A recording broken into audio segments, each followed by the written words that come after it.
పవన్ కళ్యాణ్ గారు కుటుంబ రాజకీయాలకు వారసత్వ రాజకీయాలకు వ్యతిరేకమని ఆ, జనసేన ఆవిర్భావ సభలో మాట్లాడడం జరిగింది.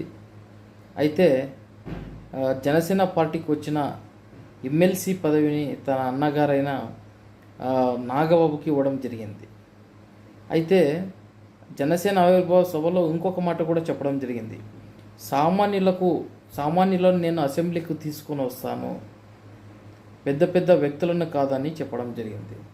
అయితే ఇప్పుడు జనసేన పార్టీకి వచ్చిన ఏకైక రాజ్యసభ సీటుని అసలు జనసేన సభ్యత్వం కూడా లేని లింగంనేని రమేష్కు ఇవ్వడం అనేది, అది కూడా తెలుగుదేశం పార్టీ బ్యాక్గ్రౌండ్ ఉన్న లింగంనేని రమేష్కు రాజ్యసభ సీట్ ఇవ్వడం అనేది నిజంగా జనసేన నాయకులైతేనేమి జన సైనికులైతేనేమి జీర్ణించుకోలేకపోతున్నారని కూడా సమాచారం.